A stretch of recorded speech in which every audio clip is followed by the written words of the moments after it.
والله ما طلعت شمس ولا غربت إلا وأنت في قلبي. الحمد لله وكفى وسلام على عباده الذين اصطفى أما بعد.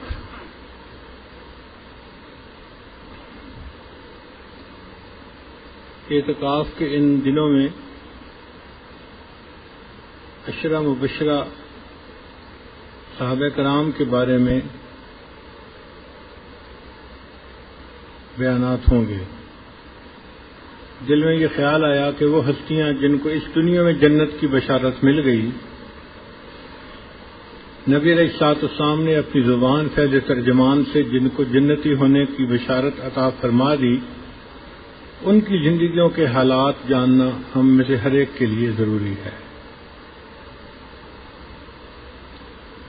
جس شخص نے نبی علیہ الصلوۃ والسلام کی ایمان کے ساتھ تھوڑی دیر کی صحبت پائی وہ صحابی کہلاتے ہیں. صحبت سے صحابی.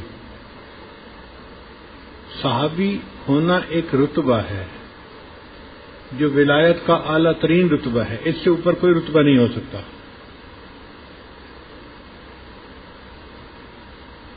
ایک لمحہ نبی علیہ الصلوۃ والسلام کی جو زیارت تھی وہ انسان کے اندر سے کفر اور شرک کو ختم کر کے رکھ دیتی تھی، اور وہ انسان ایک اتنے اونچے مرتبے پہ پہنچ جاتا تھا کہ جس مرتبے پہ کوئی دوسرا آدمی پہنچ ہی نہیں سکتا. کوئی شخص کتنی ہی عبادت کر لے، روزے رکھے، نمازیں پڑھے، تلاوت کرے، نیکی تقوی اختیار کرے، لیکن صحابی نہیں بن سکتا، کیونکہ صحابی کو صحبت حاصل تھی اور اس کا کوئی نعم البدل نہیں ہو سکتا. جن خوش نصیب حضرات نے نبی علیہ السلام کی زیارت کی ان کی تعداد 1,24,000 بنتی ہے. نبی علیہ السلام سے پوچھا گیا، اے اللہ کے حبیب صلی اللہ علیہ وسلم کتنے انبیاء دنیا میں تشریف لائے؟ تو نبی علیہ السلام نے فرمایا 1,24,000 انبیاء آئے. تو 1,24,000 انبیاء آئے اور 1,24,000 صحابہ بنے. اب اس میں نکتے کی بات کیا ہے کہ جتنے انبیاء تشریف لائے ان تمام کے کمالات اللہ نے اپنے محبوب صلی اللہ علیہ وسلم میں جمع فرما دیے. نبی علیہ السلام ان کے کمالات کے جامع تھے، اور پھر آپ صلی اللہ علیہ وسلم سے وہ سارے کمالات آپ کے شاگردوں میں منتقل ہوئے. تو آپ کا ہر صحابی کسی نہ کسی نبی علیہ السلام کی نسبت کا امین بنا، وارث بنا. اس لیے نبی علیہ السلام نے فرمایا اصحابک النجوم بأیہم اقتدیتم اہتدیتم. میرے صحابہ ستاروں کی مانند ہیں، تم جس کی اقتداء کرو گے ہدایت پہ آ جاؤ گے. نبی علیہ السلام نے فرمایا الصحابۃ کلہم عدول، کہ صحابہ جتنے بھی ہیں سارے کے سارے عادل ہیں. اور ان کو نبی علیہ السلام نے حدیث مبارکہ کی روایت کا منصب خود عطا کیا. فرمایا بلغوا انی ولو آیا، جو بات مجھ سے سنے تم اس کو آگے دوسروں تک پہنچاؤ. جب اللہ کے محبوب صلی اللہ علیہ وسلم نے ان کو یہ مرتبہ دیا، اب کسی صحابی کے بارے میں کوئی بندہ تنقید کی بات نہیں کر سکتا. یہ جو محدثین نے بندے کو پرکھنے کے اصول بنائے، جن کو جرح اور تعدیل کے قوانین کہا جاتا ہے، یہ سارے کے سارے صحابہ کے بعد اپلائی ہوتے ہیں. یعنی اگر کوئی بندہ صحابی نہیں تو اس کو ان اصولوں کے اوپر پرکھا جائے گا، اور جو صحابی ہے اس کو پرکھنے کی ضرورت نہیں. کیوں کہ اس کو تو سند نبی علیہ السلام نے عطا فرما دی. ہم کون ہوتے ہیں پرکھنے والے؟ اسی لیے اگر کسی حدیث کی سند میں کوئی ایک بندہ ایسا ہو کہ جس کے حالات کا صحیح علم نہ ہو تو اس کو مجہول کہتے ہیں، اس بندے کا پتہ نہیں ہے.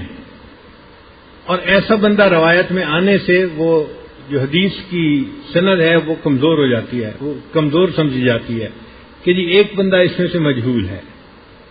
لیکن اگر وہ بندہ صحابی ہو اور یہ کہہ دیا جائے کہ وہ صحابی تھا تو محدثین نے لکھا کہ پھر سند کمزور نہیں ہوگی، کیونکہ اگرچہ حالات کا پتہ نہیں، لیکن اگر صحابی تھا تو صحابی کی وجہ سے یہ نسبت اتنی مضبوط ہو جاتی ہے کہ اس میں کوئی ذوق نہیں آتا۔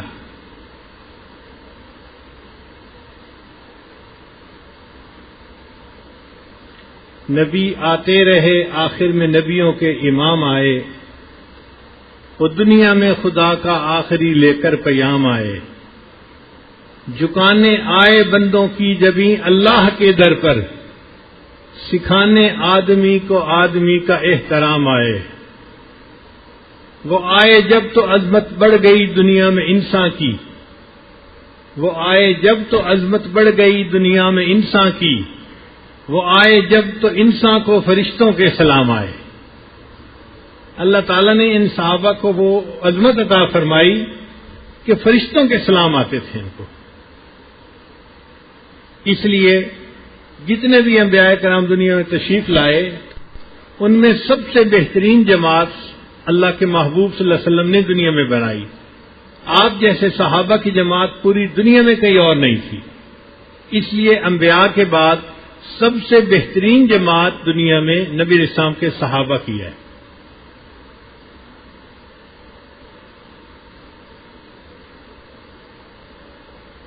نبی علیہ السلام نے فرمایا کہ پہلی امتوں کے بنی اسرائیل کے 72 فرقے بنے تھے، اور میری امت کے 73 فرقے بنیں گے، اور ایک کے سوا سب جہنم میں جائیں گے۔ تو ایک صحابی نے عرض کیا، اے اللہ کے حبیب صلی اللہ علیہ وسلم، جو نجات پائے گا، جو فرقہ ناجیہ ہوگا، اس کی پہچان کیا ہے؟ نبی علیہ السلام نے فرمایا، ما انا علیہ و اصحابی، کہ جس راستے پر میں ہوں اور میرے صحابہ ہیں، جو اس راستے پر چلنے والا ہوگا وہ نجات پانے والا فرقہ ہوگا۔ اس لیے ہم اپنے آپ کو کہلواتے ہیں کہ ہم اہل سنت والجماعت ہیں۔ اہل سنت والجماعت کا کیا مطلب؟ کہ جو عمل نبی علیہ السلام کی سنت سے ثابت ہے ہم اس کی بھی پیروی کرتے ہیں، اور جو عمل صحابہ کی جماعت سے ثابت ہے وہ بھی ہمارے لیے حجت ہے، ہم اس پر بھی عمل کرتے ہیں۔ صحابہ کرام ہمارے لیے معیار ایمان ہیں، ایمان کا معیار ہیں۔ اللہ تعالیٰ قرآن میں فرماتے ہیں، فَإِنْ آمَنُوا بِمِثْلِ مَا آمَنْتُمْ بِهِ فَقَدْ اهْتَدَوْا، اگر یہ لوگ ایمان لائیں اس طرح جس طرح تم ایمان لائے اے صحابہ، تب یہ ہدایت پانے والے ہوں گے۔ تو اللہ ان کو ایک معیار کے طور پہ پیش فرماتے ہیں قرآن میں۔ تو ہمارے لیے صحابہ کرام معیار ایمان ہیں، ہم ان کی اقتداء کرنے کے پابند ہیں۔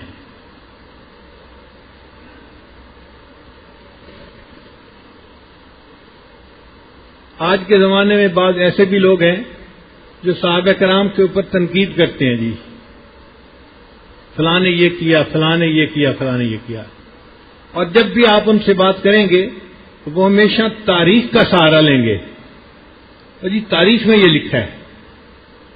بھئی آپ بتائیے، قرآن اور حدیث کی تو ایک سند ہے، ایک حجت ہے، ایک وزن ہے۔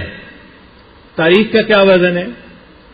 لکھنے والے مورخ نے کوئی بات کہیں سے سنی، اس نے لکھ دی۔ اور یہ بھی عجیب بات کہ 4 بڑے مورخ گزرے، جن میں سے 3 جو تھے وہ غلط عقائد رکھنے والے تھے، تو انہوں نے سنی سنائی باتیں ایسی جمع کر دیں کہ جن کو پڑھ کے عام آدمی بہک جاتا ہے۔ اس لیے ایک اصول کی بات یاد رکھیں کہ جب بھی کوئی بندہ صحابہ کرام کے بارے میں بات کرے، وہ ہمیشہ کہے گا کہ جی ہم ان کو تاریخ کے آئینے میں دیکھتے ہیں۔ آپ اس کو سمپل سا جواب دیں کہ ہم صحابہ کرام کو قرآن اور حدیث کے آئینے میں دیکھتے ہیں۔ ہمارے نزدیک تاریخ کی کوئی حجت نہیں ہے، کوئی اتھینٹسٹی نہیں ہے۔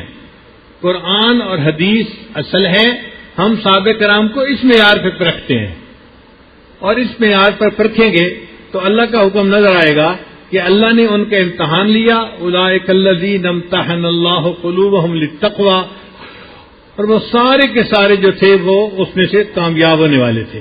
اللہ نے فرمایا رضی اللہ عنہم ورضوا عنہ، وہ اللہ سے راضی اور اللہ ان سے راضی ہو گئے۔ اب جس جماعت سے اللہ راضی ہو گئے اس جماعت کی اقتداء کرنا ہمارے لیے سعادت نہیں تو اور کیا ہے۔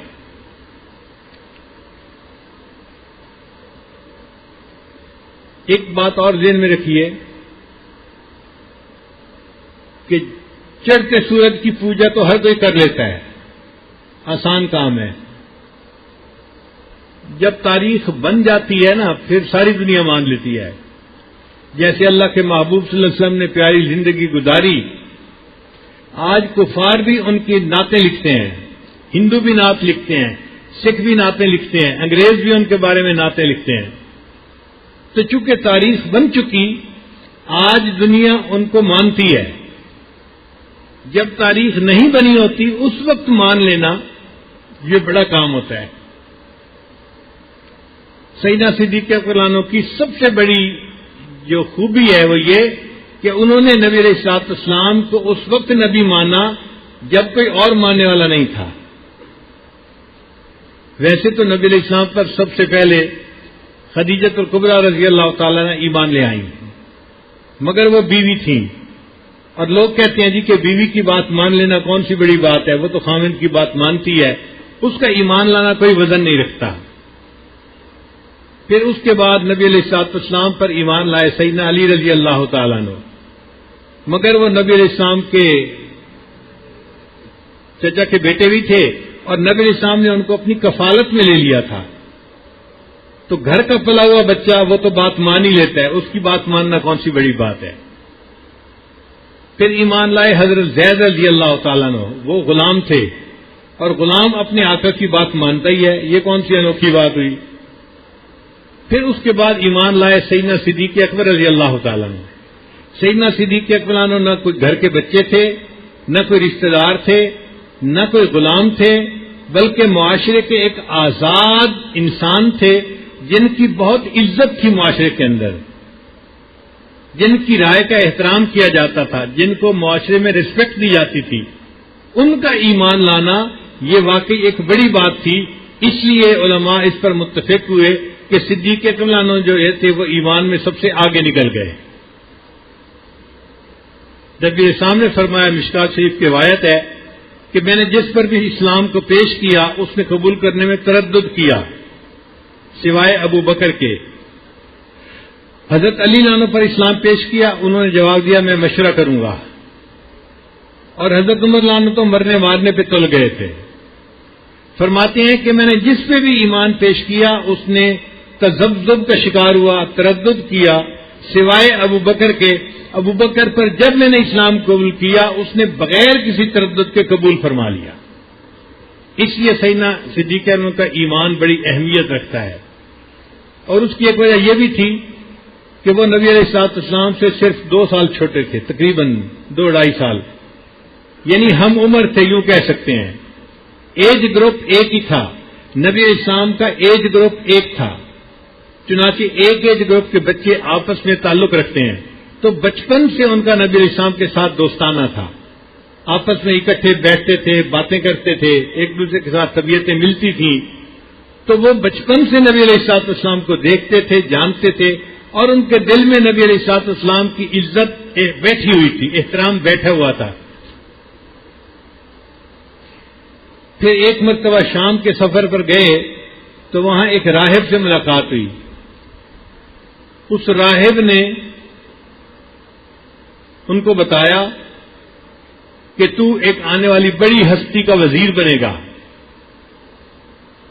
خواب میں انہوں نے دیکھا تھا، اس خواب کی تعبیر لی تو اس نے بتایا کہ تو کسی بڑی ہستی کا جانشین بنے گا، خلیفہ بنے گا. تو صدیق اکبر بڑی حیران تھے. ایک مرتبہ نبی علیہ الصلوۃ والسلام سے صدیق اکبر نے تذکرہ کیا کہ اللہ کے حبیب صلی اللہ علیہ وسلم آپ نبوت کا دعویٰ فرماتے ہیں، میں نے قبول تو کر لیا، مگر اس کی دلیل کیا ہے؟ جیسے بندہ کہتے ہیں نا وَلَٰكِن لِيَطْمَئِنَّ قَلْبِي، ابراہیم علیہ السلام نے کہا تھا اللہ مانتا تو ہوں، دل کی تسلی کے لیے پوچھ رہا ہوں. تو نبی علیہ السلام نے فرمایا کہ شام میں جو تو نے خواب دیکھا تھا وہ خواب میری دلیل کے لیے کافی ہے. تو صدیق اکبر نے ایمان اور مضبوط ہو گیا. ان کا نام تھا ابو بکر اور ان کا نام مشہور ہوا صدیق، اس لیے کہ انہوں نے نبی علیہ الصلوۃ والسلام کے بات پر فوراً تصدیق کر دی. والذی جاء بالصدق وصدق بہ، نبی اسلام سچ کو لے کر آئے اور اس سچ کی صدیق انہوں نے تصدیق فرمائی. اور ان کا لقب تھا عتیق. عتیق کہتے ہیں نجات پانے والا، عتق سے ہے. اب اس کی علماء نے کئی وجوہات لکھی ہیں. ایک وجہ تو یہ کہ ان کی والدہ کے بچے پیدا ہوتے تھے، زندہ نہیں رہتے تھے، فوت ہو جاتے تھے.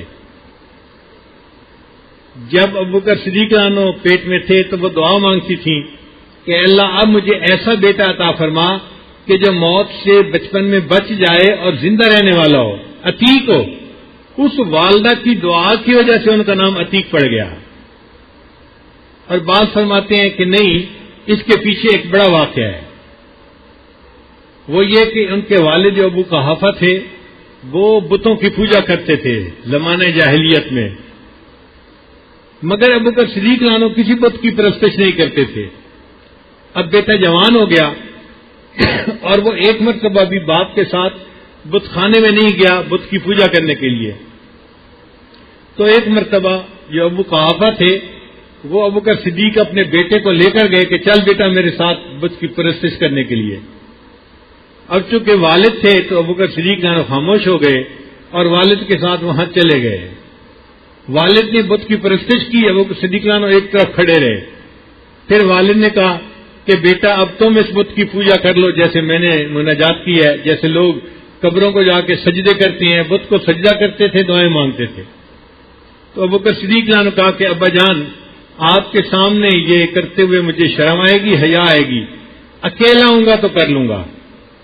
تو والد ذرا دور چلے گئے. اچھا بیٹا میں دور چلا جاتا ہوں، تم کر لو.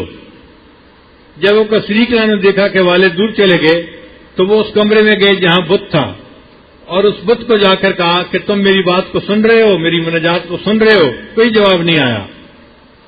ان کا اس کا مطلب یہ ہے کہ تم میری بات کو نہیں سنتے، تم بہرے ہو. اچھا تم مجھے کھانا دو. کوئی جواب نہیں آیا. فرمایا پھر اس کا مطلب تم میرے رازق نہیں ہو، نہ تم نے مجھے پیدا کیا ہے، نہ میں تمہاری پرستش کرتا ہوں. یہ کہہ کے ابوبکر صدیق عنہ کو جو غصہ آیا انہوں نے ایک پتھر اٹھایا اور اس بت کو توڑ دیا. اب تھوڑی دیر کے بعد ان کے والد آئے تو بیٹا تو جا چکا تھا.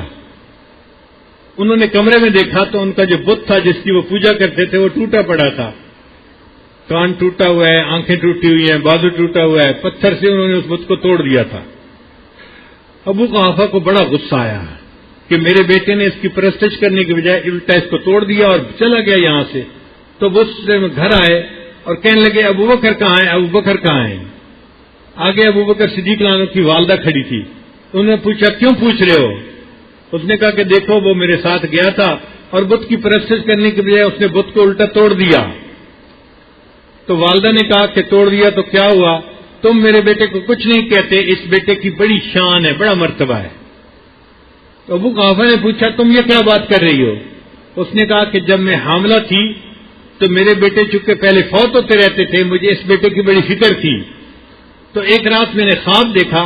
خواب میں کسی کہنے والے نے کہا کہ تیرا بیٹا جو پیدا ہوگا یہ عتیق ہوگا، یعنی یہ موت سے بچ جائے گا، اور اس کا دنیا میں نام صدیق ہوگا، اور یہ آخری نبی کا رفیق ہوگا. یہ 3 باتیں مجھے بتائی تھیں. اس سے مجھے اندازہ ہوتا ہے کہ میرے بیٹے کی بڑی شان ہوگی، تم میرے بیٹے کو کچھ نہیں کہہ سکتے. چنانچہ والد نے اپنے بیٹے سے پھر کوئی بات نہیں کی. اللہ نے ان کو زمانہ جاہلیت میں بھی بت کی عبادت سے بچائے رکھا. نبی صلی اللہ علیہ وسلم پر جب ایمان لے آئے تو پھر انہوں نے نبی علیہ الصلوۃ والسلام کا ساتھ ہر موقع پر دیا.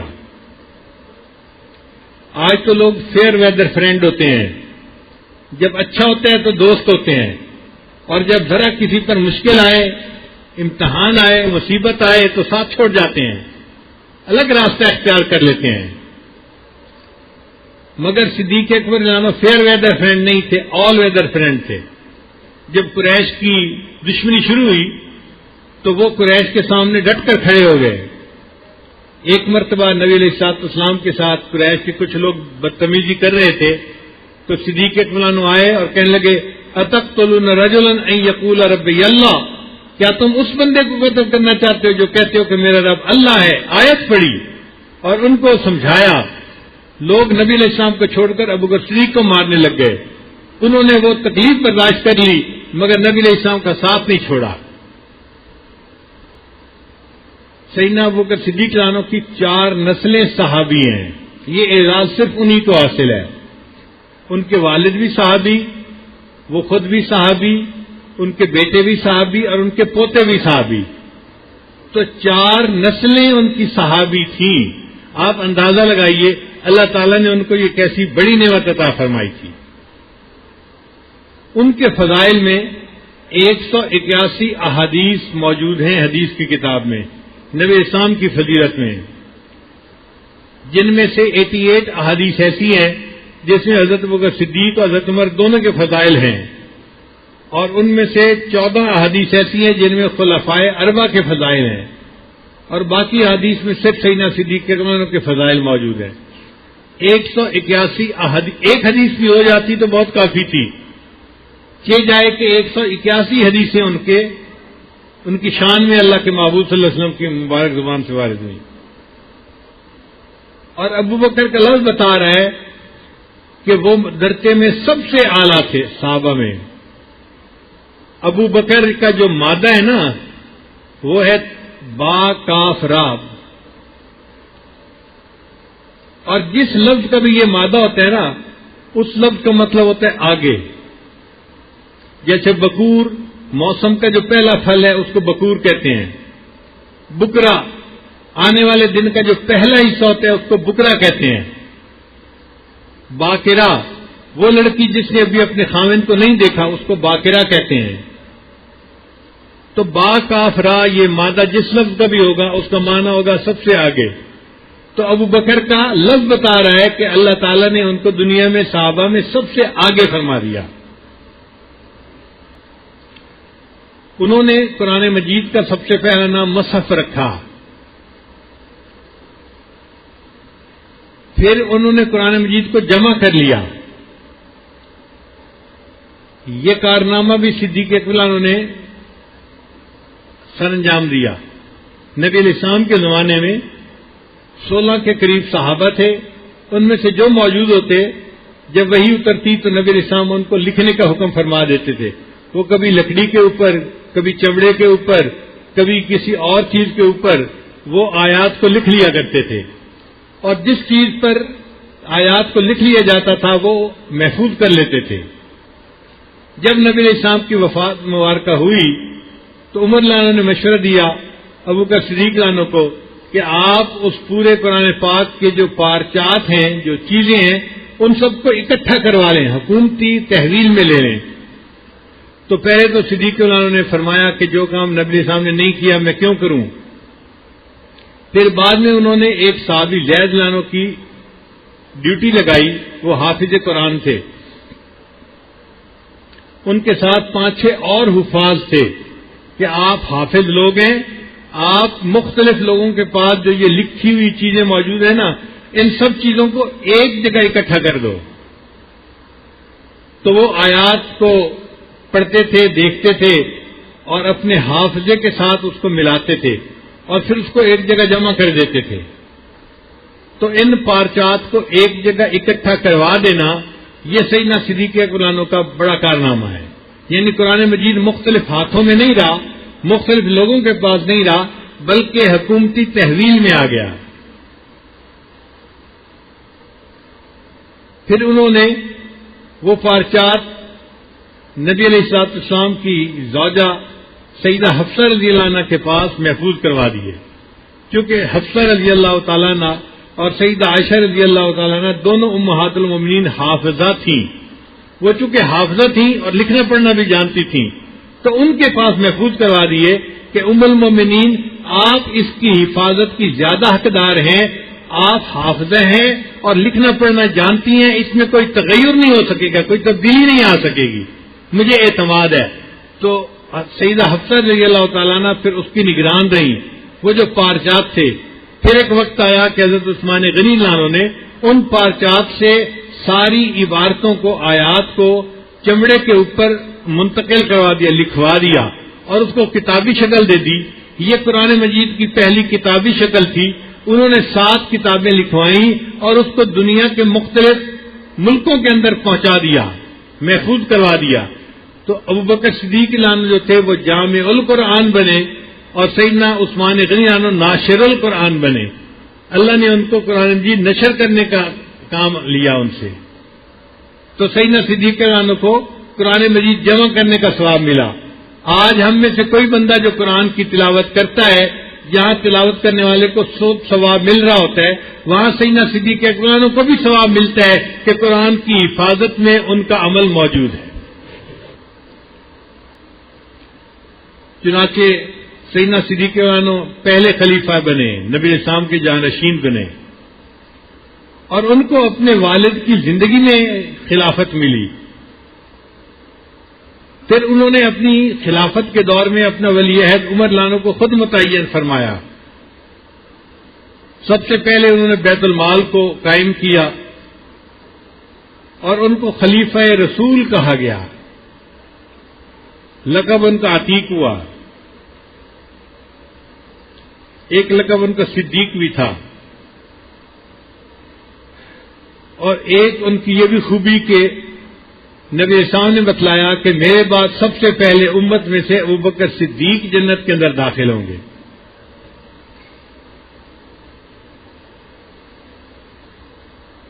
ان کو نبی علیہ الصلوۃ والسلام کے ساتھ معیت کبریٰ کی نسبت حاصل تھی. نبی علیہ الصلوۃ والسلام نے غار ثور میں جب تھے تو قرآن مجید کی آیتیں اتری, ان اللہ معنا, اللہ ہمارے ساتھ ہے. تو ان کو نبی علیہ السلام کے ساتھ معیت کی نسبت حاصل ہو گئی. دیکھیں, حضرت موسیٰ علیہ السلام بھی اللہ کے نبی ہیں اور ہارون علیہ السلام بھی اللہ کے نبی ہیں. دونوں کھڑے ہیں اور ہارون علیہ السلام کی موجودگی میں موسیٰ علیہ السلام کہتے ہیں ان معی ربی سیہدین, اللہ میرے ساتھ ہے, وہ میری رہنمائی کرے گا. تو ان کی موجودگی میں موسیٰ علیہ السلام نے معی ربی کا لفظ کہا. تو صدیق اکبر نبی نہیں تھے, نبی علیہ السلام کے غلام تھے, مگر غلام ایسے تھے کہ نبی علیہ السلام نے غلام کی موجودگی میں معی ربی کا لفظ نہیں استعمال کیا, فرمایا ان اللہ معنا, اللہ ہمارے ساتھ ہے. یہ معیت کی جو شان ہے یہ صرف سیدنا صدیق اکبر کو حاصل ہوئی. چنانچہ ہر جگہ ابوبکر صدیق نبی علیہ السلام کے ساتھ, بدر میں بھی ساتھ, احد میں بھی ساتھ, خندق میں بھی ساتھ, زندگی میں بھی ساتھ, اور اپنی وفات کے بعد حجرہ مبارک میں دفن ہونے میں بھی ساتھ تھے, اور جنت میں بھی انشاءاللہ ساتھ ہوں گے. پھر قرآن مجید کے القابات دیکھیے جو نبی علیہ السلام کے لیے وہی ابوبکر صدیق کے لیے.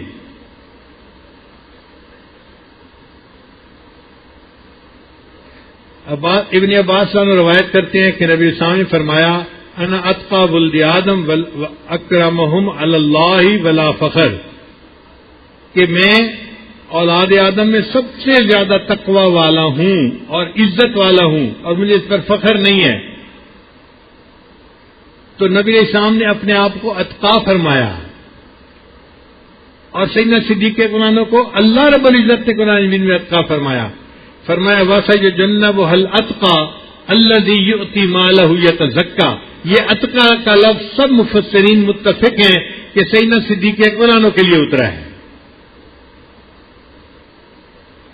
پھر اللہ تعالیٰ نے اپنے حبیب صلی اللہ علیہ وسلم سے راضی ہونے کی بشارت قرآن میں دے دی کہ اے میرے محبوب صلی اللہ علیہ وسلم وَلَسَوْفَ يُعْتِيكَ رَبُّكَ فَتَرْضَىٰ, تیرا رب تجھے اتنا دے گا کہ تو راضی ہو جائے گا. یعنی اتنا دے گا کہ تو بس بس کرے گا. اللہ ٹو مچ, بہت ہے بہت ہے بہت ہے, تجھے اللہ راضی کر دے گا. اللہ اتنا دے گا کہ تو راضی ہو جائے گا. جیسے اپنی رضا کا اعلان نبی اسلام کے لیے فرمایا, اللہ ابوبکر صدیق کے بارے میں فرماتے ہیں وَلَسَوْفَ يَرْضَىٰ, کہ وہ بھی آخرت میں راضی کر دیا جائے گا. جو رضا کا اعلان اللہ نے اپنے حبیب صلی اللہ علیہ وسلم کے لیے کیا, وہی رضا کا اعلان سیدنا صدیق اکبر کے لیے ہوا. پھر نبی علیہ السلام کے جو ساتھی تھے، صحابہ تھے، وہ اللہ کے محب بھی تھے، محبوب بھی تھے، اور اللہ ان سے راضی بھی تھے. اور اللہ نے سیدنا صدیق اکبر کے لیے بھی ایسا معاملہ کیا. یا ایھا الذین آمنوا من یرتد منکم عن دینہ فسوف یأتی اللہ بقوم یحبهم ویحبونہ. وہ اللہ سے محبت کریں گے، اللہ ان سے محبت کریں گے. اور یہی بات نبی اسلام کے صحابہ کے لیے اللہ فرماتے ہیں قل ان کنتم تحبون اللہ فاتبعونی یحببکم اللہ. صحابہ کے بارے میں اللہ فرماتے ہیں اشداء علی الکفار رحماء بینہم. یہ کفار کے اوپر تو شدید مگر آپس میں رحیم و کریم. یہ صحابہ کی صفت اللہ نے قرآن میں بیان کی. اور سیدنا صدیق اکبر کے جو ساتھی تھے ان کی صفت اللہ بیان فرماتے ہیں اذلۃ علی المؤمنین اعزۃ علی الکافرین. وہی صفت صدیق اکبر کے ساتھیوں کے لیے اللہ بیان فرماتے ہیں. پھر صحابہ کرام کے بارے میں بخاری شریف کی روایت ہے، وہ بادہ ابن صامت عنہ فرماتے ہیں کہ ہم نے نبی علیہ السلام سے بیعت کی لا نخاف فی اللہ لومۃ لائم. اللہ کے معاملے میں ہمیں کسی ملامت کرنے والے کی ملامت کی کوئی پرواہ نہیں. یہ صحابہ کی شان تھی، اور یہی شان صدیق اکبر کے ساتھیوں کی تھی. ان کے بارے میں اللہ فرماتے ہیں ولا یخافون لومۃ لائم. وہ کسی ملامت کرنے والے کی ملامت کی پرواہ نہیں کرتے تھے، اس سے نہیں ڈرتے تھے. پھر جہاں نبی علیہ السلام کے دنیا میں تشریف آوری کا تذکرہ ہوا، اللہ فرماتے ہیں ذالک فضل اللہ یؤتیہ من یشاء. یہ اللہ کا فضل ہے، اللہ جس کو چاہے عطا فرما دیتا ہے. اور سیدنا صدیق اکبر کے ساتھیوں کا جہاں قرآن مجید میں اللہ نے تذکرہ کیا کہ مرتدین کے ساتھ وہ قتال کریں گے، ان کے بارے میں اللہ فرماتے ہیں ذالک الفضل اللہ. یعنی جو فضل کا لفظ نبی علیہ السلام کے لیے استعمال ہوا وہی سیدنا صدیق اکبر کے لیے استعمال ہوا. پھر آپ کے لیے ثانی کا لفظ استعمال ہوا کہ غار میں جب آپ تھے تو اللہ فرماتے ہیں اذ اخرجہ الذین کفروا ثانی اثنین اذ ہما فی الغار. دو میں سے دوسرا، تو دو میں سے دوسرا سیدنا صدیق اکبر تھے. یعنی جہاں نبی علیہ السلام پہلے ابو بکر دوسرے، یا جہاں ابو بکر پہلے وہاں نبی علیہ السلام دوسرے. یہ بات عجیب لگے گی مگر ایسا ہوا. سن 9 ہجری میں حج فرض ہوا اور پہلے سال نبی علیہ السلام نے ابو بکر صدیق لانو کو امیر حج بنا کر بھیجا. تو ابو بکر صدیق لانو امیر حج بننے میں اول نمبر پر. پھر اس کے دوسرے سال نبی علیہ السلام نے آخری حج فرمایا اور نبی علیہ السلام خود امیر بنے. تو حج کے امیر بننے میں ابو بکر صدیق پہلے اور نبی علیہ السلام دوسرے. اسی طرح ایسی نماز بھی زندگی میں پیش آئی کہ ابو بکر صدیق لانو نے نماز شروع کروائی اور 2 رکعتیں پڑھائیں، اور آنے والی 2 رکعتیں پھر اللہ کے محبوب صلی اللہ علیہ وسلم نے آ کر پڑھائیں. تو ابو بکر اس نماز کے امامت میں پہلے اور نبی علیہ السلام دوسرے. غار میں داخل ہونے میں ابو بکر صدیق پہلے اور نبی علیہ السلام دوسرے. تو جہاں ابو بکر صدیق پہلے نبی علیہ السلام دوسرے، اور جہاں نبی علیہ السلام پہلے ابو بکر صدیق دوسرے. اسلام میں نبی علیہ السلام پہلے اور ابو بکر صدیق دوسرے. غار میں پھر اسی طرح دیکھیے کہ پوری زندگی نبی علیہ السلام جہاں جاتے تھے ابو بکر صدیق ساتھ رہتے تھے. حتیٰ کہ گنبد خضرا میں دفن ہونے کے لیے اللہ کے نبی صلی اللہ علیہ وسلم پہلے اور ابو بکر صدیق دوسرے. وہ 2 میں سے دوسرے تھے. ان کو اللہ نے دیکھو نبی علیہ السلام کے ساتھ کیسی نسبت عطا فرمائی تھی. اسی لیے فرمایا اذ یقول لصاحبہ، جب کہا اس کے ساتھی نے. اب یہاں سے بعض لوگ جو مخالفین ہیں وہ کہتے ہیں جی کہ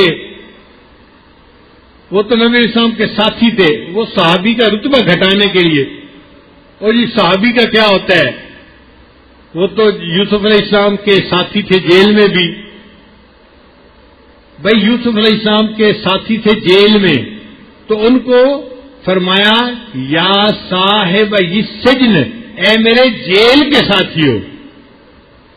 سمجھ رہے ہیں نا؟ تو سیدنا یوسف علیہ السلام نے کیا کہا؟ اے میرے جیل کے ساتھی ہو، تو وہ تو کافر بھی ہو سکتا ہے جیل کا ساتھی.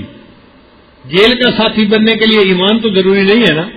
تو فرمایا اے میرے جیل کے ساتھی ہو.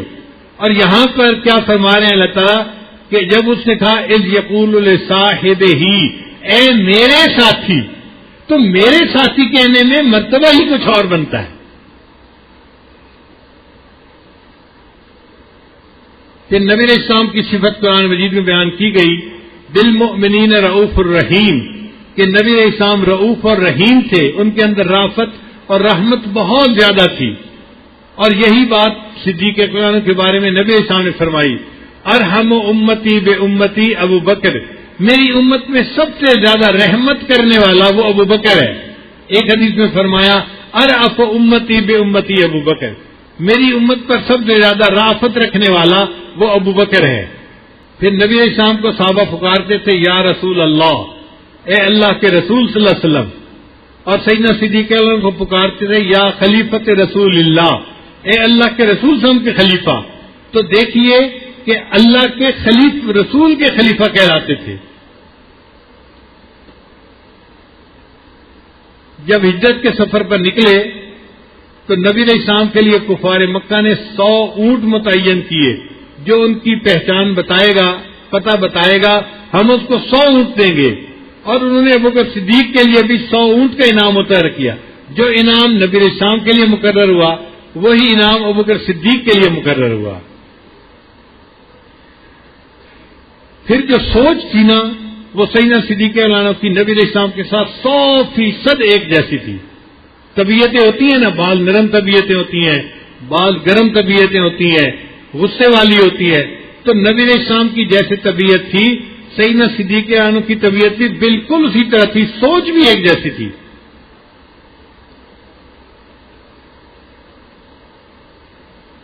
چنانچہ جو بدر میں قیدی بنے کافر، ان کے ساتھ کیا سلوک کیا جائے، تو عمر رضی اللہ عنہ نے تو مشورہ دیا کہ سب کے سر کاٹ دیے جائیں، ہر بندے کو اپنے رشتہ دار کے حوالے کرے اور ان کا رشتہ دار اس کو قتل کرے، کہ یہ کفار اپنے کفر پر جمے ہوئے ہیں، اب ان کو زندہ رہنے کی کوئی جو ہے وہ اجازت نہیں ہونی چاہیے. مگر نبی علیہ السلام نے ابوبکر صدیق سے پوچھا تو انہوں نے کہا اے اللہ کے نبی صلی اللہ علیہ وسلم، ان سے فدیہ لے کر ان کو آزاد کر دینا چاہیے. اور نبی علیہ السلام نے اسی پر عمل کیا. ان کو کہا کہ تم لکھنا پڑھنا جانتے ہو، 10 بندوں کو جو لکھنا پڑھنا سکھا دے گا ہم اس کو آزاد کر دیں گے. تو جو صدیق اکبر کی سوچ تھی وہی سیدنا رسول اللہ صلی اللہ علیہ وسلم ہی کی سوچ تھی، بالکل ایک جیسی تھی. صلح حدیبیہ جب ہوئی تو صحابہ کرام اس وقت بڑے غصے میں تھے کہ ہم اتنا جھک کے اور اتنا عاجز بن کے کیوں صلح کر رہے ہیں، ہمیں ان کے ساتھ لڑنا چاہیے. حضرت عمر رضی اللہ عنہ جوش میں آ گئے تھے اور نبی علیہ السلام سے پوچھنے لگے اے اللہ کے نبی صلی اللہ علیہ وسلم، آپ کیا ہم حق پہ نہیں ہیں؟ فرمایا حق پہ ہیں. کیا ہمارے مرنے والے جنت میں نہیں جائیں گے؟ فرمایا جائیں گے. کافروں کے جہنم میں نہیں جائیں گے؟ جائیں گے. پھر پوچھا لما هذه الدنيا، پھر ہم اتنے پست ہو کے ان سے کیوں معاہدے کر رہے ہیں؟ تو نبی علیہ السلام نے فرمایا عمر تو جانتے ہیں کہ میں اللہ کا رسول ہوں. اے اللہ کے رسول، آپ اللہ کے رسول ہیں، میں مانتا ہوں. کیا تو نہیں جانتا کہ میں وہی کام کرتا ہوں جس کا اللہ مجھے حکم دیتے ہیں؟ تو میں نے اللہ کے حکم سے یہ بیعت رضوان کا یہ جو صلح حدیبیہ کا عمل ہے یہ میں نے اللہ کے حکم سے کیا ہے. تو عمر رضی اللہ عنہ خاموش ہو گئے. پھر وہ واپس آئے مگر طبیعت کے اندر ابھی غصہ تھا. آگے ابوبکر صدیق مل گئے تو انہوں نے وہی فیصلے ابوبکر صدیق سے پوچھے ابوبکر کیا ہمارے مرنے والے حق پہ نہیں؟ ہم حق پہ ہیں. کافر باطل پہ نہیں، باطل پہ ہیں. ہمارے مرنے والے جنت جائیں گے؟ ہاں جنت جائیں گے. ان کے مرنے والے جہنم میں جائیں گے؟ ہاں جہنم میں جائیں گے. پھر ہم اتنا پست ہو کہ یہ صلح کیوں کر رہے ہیں؟ ابوبکر صدیق نے جواب دیا عمر تمہیں پتہ نہیں کہ نبی علیہ السلام اللہ کے رسول ہیں، وہ جو کرتے ہیں اللہ کے حکم میں کرتے ہیں، لہذا اگر انہوں نے یہ صلح حدیبیہ کر لیا ہے تو ہمیں اسے تسلیم کر لینی چاہیے. جو نبی علیہ السلام کی سوچ تھی وہی سیدنا صدیق اکبر کی سوچ تھی. پھر انہوں نے ہر معاملے میں نبی علیہ السلام کی اتباع کی.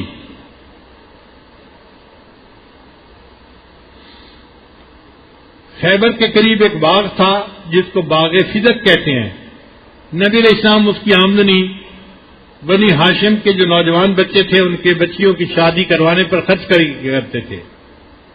تو جب نبی علیہ السلام نے پردہ فرمایا تو ابوبکر صدیق عنہ نے بھی اس باغ کو اسی کام کے لیے رکھا. وہ بھی اس باغ کی آمدنی کو بنو ہاشم کے نوجوان بچے اور بچیوں کی شادی کے لیے استعمال کیا کرتے تھے. نبی علیہ السلام سے بنو ثقیف نے نماز کی چھوٹ مانگی تھی. نبی علیہ السلام نے نہیں دی تھی. ابوبکر صدیق عنہ سے لوگوں نے زکوٰۃ کی چھوٹ مانگی کہ جی ہم زکوٰۃ اپنے علاقے میں ادا کر دیں گے, بیت المال میں جمع نہیں کروائیں گے. ابوبکر صدیق نے ان کو اجازت نہیں دی. جو نبی علیہ السلام نے کیا وہی ابوبکر صدیق عنہ نے کیا. بنو قضاء کے ساتھ نبی علیہ السلام نے غزوہ ذات السلاسل کی. پھر نبی علیہ السلام کے پردہ فرمانے کے بعد وہ مرتد ہو گئے تھے تو صدیق اکبر نے پھر ان کے ساتھ جنگ کی. جو کام نبی علیہ السلام نے کیا وہی کام سیدنا صدیق اکبر عنہ نے کیا. نبی علیہ السلام کے زمانے میں جو امیر لشکر تھے وہ عمرو بن عاص عنہ بنے, اور ابوبکر صدیق عنہ کے زمانے میں بھی انہوں نے عمرو بن عاص کو ہی امیر بنایا. نبی علیہ السلام حضرت حسن عنہ کو اپنے کندھے پہ بٹھاتے تھے, اور حضرت ابوبکر صدیق عنہ اپنے دور خلافت میں جہاں حضرت حسن عنہ کو دیکھتے تھے ان کو اٹھا کے اپنے کندھے پہ بٹھا لیا کرتے تھے. تو جو کام نبی علیہ السلام نے کیا وہی کام سیدنا صدیق اکبر عنہ نے کیا. پھر ان کے خاندان میں دیکھیے کہ یہ جو میت کبریٰ تھی یہ خاندان کے لوگوں میں بھی یہ مشابہت موجود تھی. نبی علیہ السلام کے داماد عثمان غنی رضی اللہ عنہ اور علی رضی اللہ تعالیٰ عنہ سابقین اولین میں سے تھے, اور وہ صدیق عنہ کے داماد حضرت زبیر عنہ وہ بھی سابقین اولین میں سے تھے. نبی علیہ السلام کے داماد مہاجرین میں سے تھے, اور سیدنا صدیق عنہ کے داماد وہ بھی مہاجرین میں سے تھے.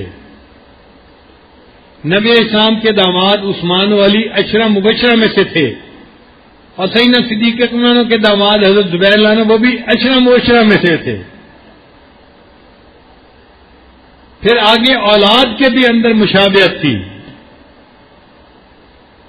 کہ نبی علیہ السلام کی صاحبزادی سیدہ فاطمہ الزہرا رضی اللہ تعالیٰ عنہ وہ جنتی عورتوں کی سردار بنی, اور جو صدیق اکبر کی بیٹی تھی عائشہ رضی اللہ تعالیٰ عنہ وہ امہات المومنین میں سب سے اونچے درجے کی بنی. نبی علیہ السلام نے فرمایا عائشہ کو ساری دنیا کی عورتوں پر وہ فضیلت حاصل ہے جو سرید کو کھانوں کے اوپر فضیلت حاصل ہوتی ہے. تو ان کی بیٹی کو بھی ایک عجیب فضیلت اللہ نے عطا فرمائی, اور وہ صدیق کی بیٹی کو بھی اللہ نے عجیب فضیلت عطا فرمائی. پھر اور مشابہت دیکھیے کہ سیدہ فاطمہ الزہرا رضی اللہ عنہ کی پوری زندگی جو تھی وہ غربت میں گزری ہے. حضرت علی عنہ پر پوری زندگی زکوٰۃ فرض نہیں ہوئی, مال بچتا ہی نہیں تھا, اللہ کے راستے میں خرچ کر دیتے تھے, لہذا غربت میں زندگی گزاری.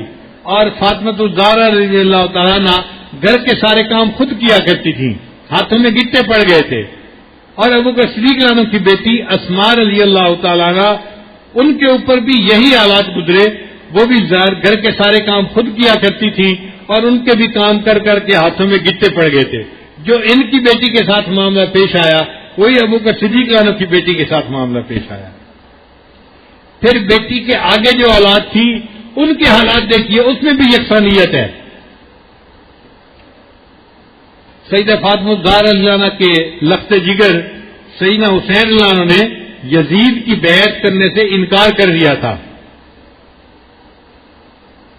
اور ابوبکر صدیق عنہ کے نواسے جو تھے عبداللہ ابن زبیر رضی اللہ عنہ انہوں نے بھی یزید کی بیعت سے انکار کر دیا تھا.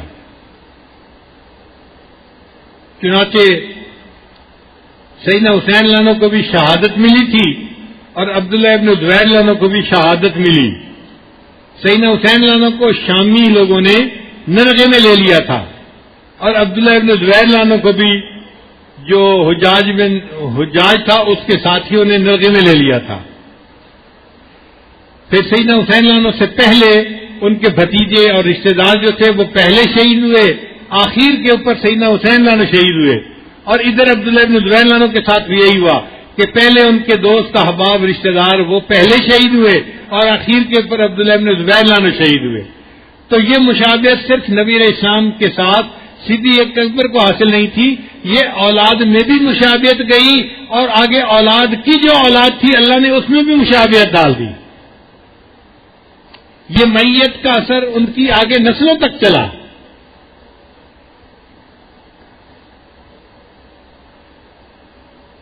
چنانچہ اللہ کا معاملہ بھی ایسے تھا. اللہ نے نبی علیہ السلام کو صاحبکم فرمایا. نبی علیہ السلام کے لیے قرآن مجید میں صاحبکم کا لفظ ہے، اور حدیث میں آتا ہے کہ نبی علیہ السلام نے ابو بکر کو صحابہ کا صاحبکم فرمایا. بخاری شریف کی روایت ہے. پھر ایک نماز کے امام نبی علیہ السلام صدیق اکبر بنتے ہیں، اور اسی کی 2 رکعت کے امام سیدنا رسول اللہ صلی اللہ علیہ وسلم بنتے ہیں. ایک ہی نماز میں دونوں کو امام ہونے کا شرف حاصل ہوا. اس میں بھی اللہ نے ان دونوں کو آپس میں معیت عطا فرما دی. پھر نبی علیہ السلام کو دین کے لیے مجنون کہا گیا، اور حدیث میں آتا ہے کہ صدیق اکبر کو بھی مجنون کہا گیا. ھذا ابن ابی قحافہ لمجنون.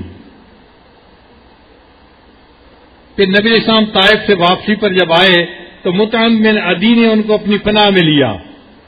اور وہ صدیق لانا جب ہجرت حبشہ کے لیے گئے، راستے سے ان کو واپس ایک بندہ لے آیا، اس کا نام تھا ابن ابی دغنا، اور اس نے ان کو اپنی پناہ میں لیا. ادھر قریشی سردار نے پناہ دی نبی علیہ السلام کو، ادھر قریشی سردار نے پناہ دی سیدنا صدیق اکبر لانو کو. پھر اللہ تعالیٰ نبی علیہ السلام کو فرماتے ہیں، اے میرے محبوب صلی اللہ علیہ وسلم لا تحزن علیہم، آپ ان کے اوپر غم نہ کیجیے. یعنی اللہ تعالیٰ تسلیاں دیتے ہیں اپنے محبوب صلی اللہ علیہ وسلم کو.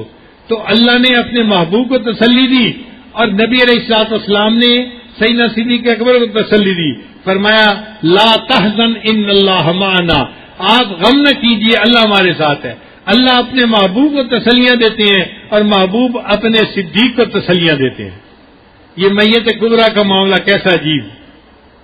اور پھر دیکھو کہ نبی علیہ الصلوۃ والسلام کی جو وفات مبارکہ ہوئی اس کا ظاہری سبب زہر بن گئی. خیبر فتح ہونے پر ایک یہودی عورت نے گوشت دیا تھا کھانے کے لیے، اور نبی علیہ السلام نے اس گوشت کو چکھ لیا تھا، اور اس کا زہر اثر کر گیا تھا، اور وفات کے قریب وہ زہر کا اثر بہت بڑھ گیا، اور نبی علیہ السلام کی بالآخر شہادت ہو گئی. تو وفات زہر کی وجہ سے ہوئی تھی، اور یہی معاملہ صدیق اکبر کے ساتھ پیش آیا. ان کو بھی زہر دی گئی تھی، اور موت کے وقت ان کی زہر کا اثر بڑھ گیا تھا، اور وہی ان کے ظاہری سبب بنا تھا ان کی وفات کا. پھر نبی علیہ السلام کی وفات کے وقت عمر مبارک جو تھی وہ 63 سال تھی، اور ابو بکر صدیق لانو ان سے 2.5 سال چھوٹے تھے. پھر ابو بکر صدیق لانو ان کے بعد خلیفہ بنے، اور ان کی خلافت کی مدت 2.5 سال رہی. جب ان کی وفات ہوئی تو ان کی عمر بھی 63 سال ہی تھی. تو یہ میت کبریٰ کا معاملہ ہے. کتابوں میں لکھا ہے کہ ہجرت کی رات نبی علیہ السلام پہاڑ پر چڑھتے ہوئے پنجوں کے بل چلنے لگے کہ تاکہ پورا فٹ سٹیپ کا نشان نہ لگے اور کافر ہمیں ٹریس نہ کر سکیں کہ ہم کہاں ہیں. تو جب پنجوں کے بل چل رہے تھے تو ابو بکر صدیق نے عرض کیا، اے اللہ کے حبیب صلی اللہ علیہ وسلم، آپ پنجوں کے بل نہ چلیے، آپ میرے کندھوں پر آ جائیے، میں آپ کو اٹھا کے لے چلتا ہوں. تو ابو بکر صدیق نے نبی علیہ السلام کو اپنے کندھوں پہ اٹھا لیا تھا. جب فتح مکہ ہوئی اور نبی علیہ السلام نے بتوں کو توڑنا تھا تو اس وقت میں اونٹ پر چڑھنا تھا. تو حضرت علی لانو آئے اور رکوع کی حالت میں کھڑے ہو گئے، اے اللہ کے حبیب صلی اللہ علیہ وسلم، آپ میری پیٹھ پر سوار ہو کر بیت اللہ کی چھت پہ چڑھ جائیے، کیونکہ ایک بت وہاں رکھا ہوا تھا، اس کو توڑ دیجیے. تو نبی علیہ السلام نے فرمایا، انک لا تستطیع حمل ثقل النبوۃ، اے علی تو ایک نبوت کے بوجھ کو نہیں اٹھا سکے گا، میں تیری کمر کے اوپر سوار نہیں ہوتا. تو ابو بکر صدیق کے کندھوں پہ نبی علیہ السلام سوار ہوئے. جب علی عنہ نے پیش کیا تو نبی علیہ السلام نے انکار فرما دیا. نبی علیہ السلام نے ہجرت کے لیے تشریف لے جانا تھا تو آپ صلی اللہ علیہ وسلم پہلے ابو بکر صدیق کے گھر گئے. ابو بکر صدیق رضی اللہ عنہ جاگ رہے تھے، انہوں نے فوراً دروازہ کھول دیا۔ نبی علیہ السلام بڑے حیران ہوئے، پوچھا ابو بکر میرے آنے پہ جاگے ہو یا پہلے سے جاگ رہے تھے؟ تو ابو بکر صدیق رضی اللہ عنہ نے جواب دیا، اے اللہ کے حبیب صلی اللہ علیہ وسلم، مجھے اندازہ ہو رہا تھا کہ اللہ تعالیٰ آپ کو ہجرت کا حکم فرمائیں گے، اور مجھے یہ بھی تسلی تھی کہ آپ ہجرت کے لیے تشریف لے جائیں گے تو مجھے اپنے ساتھ جانے کا شرف عطا فرمائیں گے۔ جس دن سے یہ خیال آیا ابو بکر نے رات کا سونا چھوڑ دیا، ایسا نہ ہو آپ میرے دروازے پہ آئیں اور آپ کو انتظار میں کھڑا ہونا پڑے، میں جاگتا رہتا تھا، آپ تشریف لائیں تو میں فوراً باہر نکل آؤں۔ چنانچہ صدیق اکبر کی یہ خوش نصیبی ہے کہ وہ نبی علیہ السلام کے ساتھ ہجرت کے سفر پر چلے اور آگے غار ثور میں ان کو 3 راتیں گزارنی پڑی۔ صدیق اکبر نے عرض کیا، اے اللہ کے نبی صلی اللہ علیہ وسلم، آپ تھوڑی دیر رک جائیے، میں پہلے غار میں داخل ہوتا ہوں کہ میں تسلی کر لوں اندر کوئی نقصان دینے والی چیز تو موجود نہیں ہے۔ چنانچہ صدیق اکبر اندر داخل ہوئے، غار کو دیکھا کہ کوئی نقصان دینے والی چیز تو نہیں ہے، کوئی نہیں تھی، مگر چند جگہوں پہ سوراخ تھے اور ان سوراخوں سے کسی سانپ بچھو کے نکلنے کی گنجائش موجود تھی۔ تو ابو بکر صدیق رضی اللہ عنہ نے پتھر چھوٹے چھوٹے اٹھا کر ان تمام سوراخوں کو بند کر دیا۔ ایک سوراخ تھا، اس پر رکھنے کے لیے کوئی چیز نہیں تھی، تو صدیق اکبر نے سوچا اب میں مزید دیر نہیں کرتا، اس سوراخ کو تو میں اپنے پاؤں سے بند کر لوں گا۔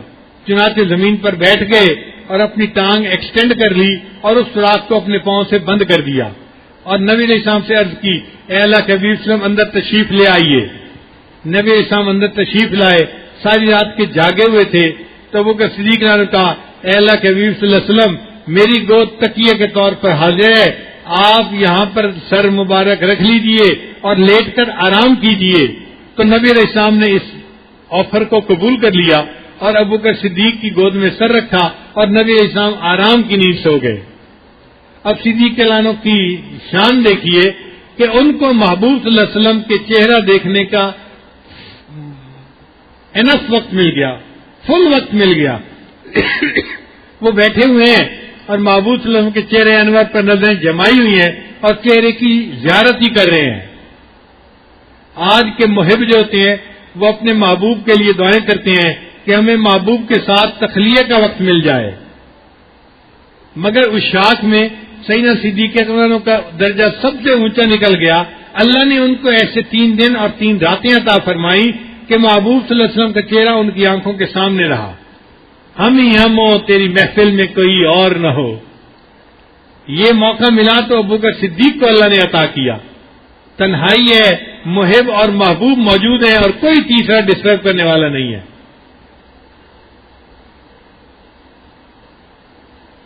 چنانچہ شاعر نے لکھا، کتاب کھول کے بیٹھوں تو آنکھ روتی ہے، کتاب کھول کے بیٹھوں تو آنکھ روتی ہے، ورق ورق تیرا چہرہ دکھائی دیتا ہے۔ تو آج کل کے اشاعت کو کتابوں میں محبوب کا چہرہ دکھائی دیتا ہے، اور صدیق اکبر وہ خوش نصیب تھے کہ جن کے سامنے کتاب نہیں تھی، جن کے سامنے خود محبوب کا روشن چہرہ موجود تھا۔ اس کو شاہ ولی احمد دہلوی رحمۃ اللہ نے کہا کہ ابو بکر، میں آپ کے بارے میں سوچتا ہوں تو تصور کی آنکھ یوں محسوس کرتی ہے کہ آپ کی گود ایک رحل کی مانند ہے اور محبوب صلی اللہ علیہ وسلم کا چہرہ مبارک کھلے قرآن کی مانند ہے، اور ابو بکر تو مجھے قاری نظر آتا ہے جو بیٹھا اس قرآن کی تلاوت کر رہا ہے۔ اب اسی دوران جہاں ابو بکر صدیق نے اپنا پاؤں رکھا ہوا تھا نا، اس سوراخ کے اندر ایک چھوٹا سا سانپ تھا، اور وہ سانپ بھی چاہتا تھا کہ نبی علیہ السلام کی زیارت کرے، تو وہ باہر نکلنا چاہتا تھا، مگر ابو بکر صدیق کے پاؤں کی وجہ سے سوراخ بند تھا۔ تو سانپ نے ابو بکر صدیق کو ڈسا۔ اب جب زہر کی تکلیف ہوئی تو ابو بکر صدیق کی مبارک آنکھوں سے آنسو نکل آئے، اور آنسو گرا تو کہاں گرا؟ نبی علیہ السلام کے رخسار مبارک کے اوپر گرا۔ تو نبی علیہ السلام جاگ گئے، پوچھا ابو بکر تیری گود میں سید الکونین کا سر مبارک ہے اور تو کیوں رو رہا ہے؟ ابو بکر صدیق نے بتایا، اے اللہ کے نبی صلی اللہ علیہ وسلم، یہ درد کی وجہ سے آنسو نکل آیا، بے اختیاری کا آنسو ہے، میں رونا تو نہیں چاہتا تھا لیکن درد کی تکلیف کی وجہ سے آنسو نکل آیا۔ اس پر کسی شاعر نے کہا یہ حسن ساتھ عشق کے کیا لاجواب ہے، یہ حسن ساتھ عشق کے کیا لاجواب ہے، رکھی ہوئی رحل پہ خدا کی کتاب ہے۔ اور جب آنسو گرا تو شاعر نے پھر شعر لکھا، وہ کہتے ہیں آنسو گرائے روئے رسالت معاب پر، آنسو گرا ہے روئے رسالت معاب پر، قربان ہونے آئی ہے شبنم گلاب پر، کہ جیسے صبح کے وقت شبنم گلاب کے پتے کے اوپر پڑتی ہے اور اس کو سجا کے رکھ دیتی ہے، اے محبوب صلی اللہ علیہ وسلم آپ کا رخسار مبارک تو گلاب کے پھول کی مانند تھا، اور ابوبکر صدیق کا آنسو شبنم بن کے اس گلاب کے اوپر گر گیا۔ چنانچہ اب ذرا چند باتیں اور غور سے سنیے کہ جب ہجرت کی رات نبی اسلام سفر کے لیے چلے تو جو لوگوں کی امانتیں نبی اسلام کے پاس تھیں وہ آپ نے حضرت علی عنہ کے حوالے کر دیں اور ان کو اپنے بستر پہ سلا دیا، علی میں جا رہا ہوں، میرے بعد یہ امانتیں جن لوگوں کی ہیں ان تک پہنچا کے پھر تم بھی ہجرت کر کے آ جانا۔ تو اللہ نے مخلوق کی امانتیں ان تک پہنچانے کے لیے حضرت علی عنہ کو منتخب فرمایا، اور اللہ نے ابوبکر صدیق کو منتخب کیا، ابوبکر تم میری امانت کو مکہ سے مدینہ پہنچا دو۔ تو اللہ کی امانت کو پہنچانے کا کام صدیق اکبر کے حوالے ہوا۔ پھر جو ہجرت کی رات ساتھی تھا وہ صحابہ کا سردار بنا، اور جو معراج کی رات فرشتہ تھا جبرائیل علیہ السلام وہ فرشتوں کا سردار بنا۔ مگر فرق یہ ہے کہ معراج کی رات جو رفیق تھا وہ نبی علیہ السلام کو بلانے ان کے گھر آیا، اور جو ہجرت کی رات کا رفیق تھا اس کو نبی علیہ السلام بلانے اس کے گھر تشریف لے گئے۔ اور ایک فرق اور بھی ہے، جو معراج کی رات کا رفیق تھا وہ منزل تک نہ جا سکا، راستے میں گیا، ایک جگہ جا کر کہا جبرائیل علیہ السلام نے اے اللہ کے نبی اسلام اس سے آگے اگر میں جاؤں گا تو میرے پر جل جائیں گے، میں یہیں تک آ سکتا ہوں، اس سے آگے آپ کو الگ جانا پڑے گا۔ تو نبی علیہ السلام آگے جو مقام تدلہ تک پہنچے تو اکیلے پہنچے۔ تو معراج کی رات کا جو رفیق تھا وہ منزل تک نہ جا سکا، لیکن جو ہجرت کی رات کا رفیق تھا اللہ نے اس کو منزل تک پہنچنے کی توفیق عطا فرما دی۔ پھر نبی علیہ الصلوۃ والسلام نے خیبر کے موقع پر نبی علیہ السلام کو حضرت علی عنہ کو جھنڈا دینا تھا، بلایا تو ان کی آنکھیں دکھتی تھیں، تو محبوب صلی اللہ علیہ وسلم نے ان کی آنکھوں پر اپنا لعاب لگا دیا اور آنکھیں ہمیشہ کے لیے ٹھیک ہو گئیں۔ تو وہ لعاب حضرت علی عنہ کی مبارک آنکھوں پہ لگا، اور ابوبکر کی شان دیکھیے کہ جب ان کو سانپ نے ڈسا اور انہوں نے بتایا اے اللہ کے نبی وسلم مجھے تکلیف ہو رہی ہے، تو نبی علیہ السلام نے اپنے لعاب مبارک کو ابوبکر کے پاؤں پہ لگا دیا، اللہ نے ان کو بھی شفا عطا فرما دی۔ پھر غار حرا میں نبی علیہ السلام کو نبوت کی خوشخبری ملی، غار حرا میں نبی علیہ السلام کو نبوت کی خوشخبری ملی، اور غار ثور میں سیدنا ابوبکر صدیق رضی اللہ عنہ کو نبی علیہ السلام کے ساتھ میت کبریٰ کی خوشخبری نصیب ہوئی۔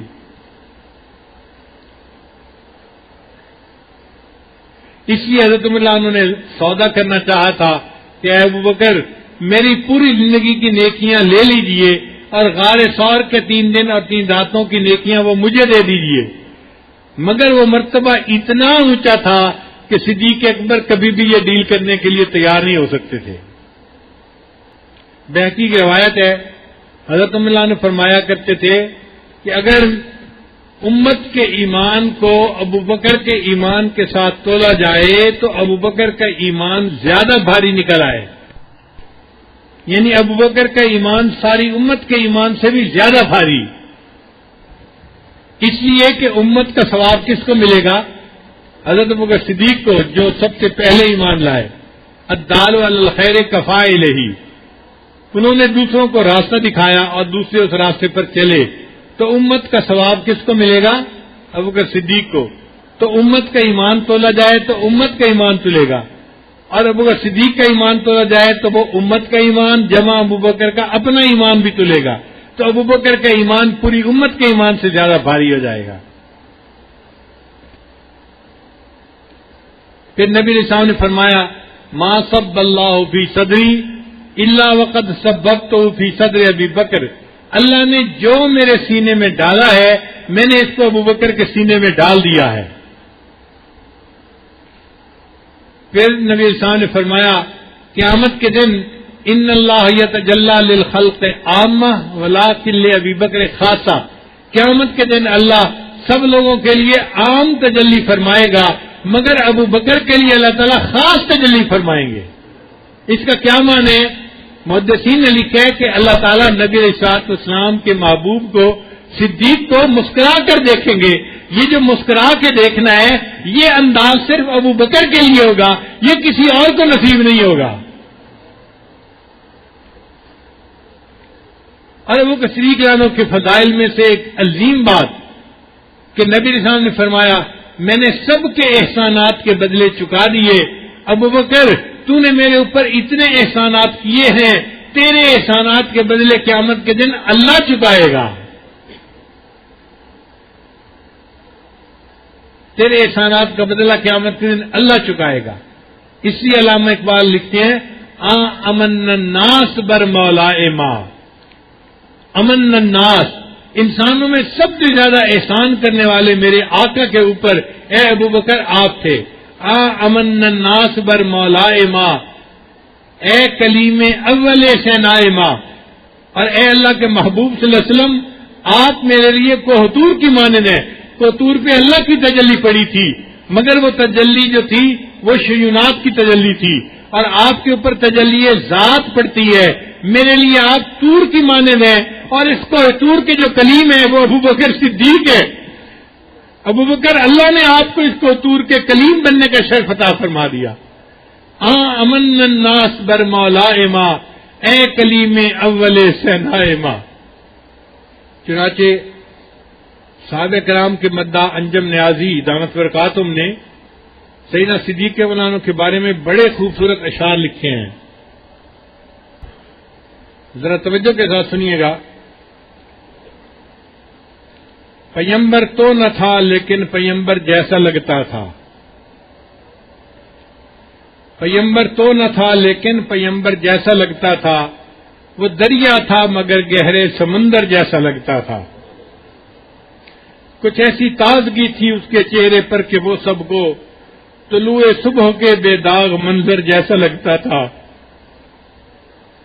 نبی کا دور یاد آتا تھا اس کے دور میں اکثر، نبی کا دور یاد آتا تھا اس کے دور میں اکثر، نبی کے بعد وہ کندھے مقرر جیسا لگتا تھا، زمین سمٹی چلی جاتی تھی اس کی فوج کے آگے، ہر ایک خدمت گزار اس کا سکندر جیسا لگتا تھا۔ اللہ نے ابو بکر صدیق رضی اللہ عنہ کو شان عطا فرمائی کہ جو ان کے ساتھی بنے وہ بھی انوکھے صحابہ میں سے۔ چنانچہ سیدنا ابو بکر صدیق رضی اللہ عنہ جن لوگوں کو اسلام کی دعوت دی ان میں سے کئی ایسے تھے جو عشرہ مبشرہ میں سے بنے، ان کی دعوت پر عثمان ابن عفان رضی اللہ عنہ، عثمان ابن مظعون رضی اللہ تعالیٰ عنہ، حضرت طلحہ رضی اللہ عنہ، حضرت زبیر رضی اللہ عنہ اور سعد ابن ابی وقاص رضی اللہ عنہ یہ ایمان لائے، اور یہ سب حضرات یہ جو تھے یہ حضرات تھے طلحہ، زبیر، سعد ابن ابی وقاص اور عثمان ابن عفان، یہ سب عشرہ مبشرہ میں سے ہیں۔ آپ بتائیے کہ اللہ نے ان کو کیا شان عطا فرمائی کہ جن کو ابو بکر صدیق نے مسلمان کیا، متوجہ کیا اسلام کی طرف، ان میں سے 5 بندے ایسے تھے جن کو نبی اسلام کی مبارک زبان سے دنیا میں جنت کی بشارت مل گئی تھی۔ چنانچہ سیدنا صدیق رضی اللہ عنہ کے بارے میں فرماتے ہیں تجھے لا کر دکھانا تھا بشر ایسے بھی ہوتے ہیں، تجھے لا کر دکھانا تھا بشر ایسے بھی ہوتے ہیں، خدا نے یہ بتانا تھا بشر ایسے بھی ہوتے ہیں، ستاروں سے زیادہ خوبصورت نیکیاں دے کر یہی باور کرانا تھا بشر ایسے بھی ہوتے ہیں، پہاڑوں سے زیادہ سونے چاندی کو جو ٹھکرا دے، دلوں میں یہ بٹھانا تھا بشر ایسے بھی ہوتے ہیں۔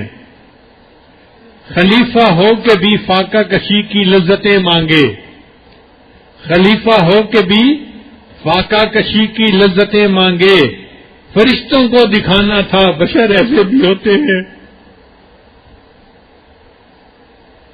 یقین آتا نہ تھا جن کو بشر کی پاک بازی کا، سبق ان کو پڑھانا تھا بشر ایسے بھی ہوتے ہیں۔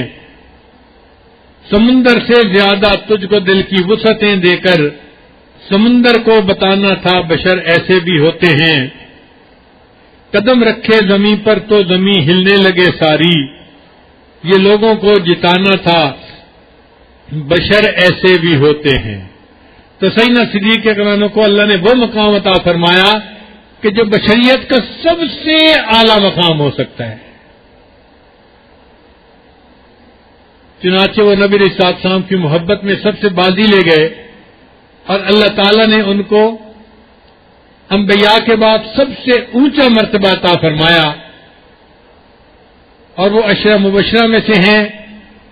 ہم ان کے ساتھ محبت رکھتے ہیں، اور آج کی اس محفل میں ان کے ساتھ محبت کا اظہار کرنا ہم اپنے لیے سعادت سمجھتے ہیں۔ اللہ تعالیٰ ہمیں قیامت کے دن سیدنا صدیق اکرم کے قدموں میں جگہ نصیب فرمائے اور ان کی شفاعت عطا فرمائے۔ وہ ہمارے سلسلے کے امام ہیں، اور ہمارے سلسلہ نقشبندیہ ان سے آگے چلا ہے۔ اللہ تعالیٰ قیامت کے دن ہمیں ان کی بارگاہ میں قبولیت عطا فرمائے۔ وآخر دعوانا ان الحمد للہ رب العالمین۔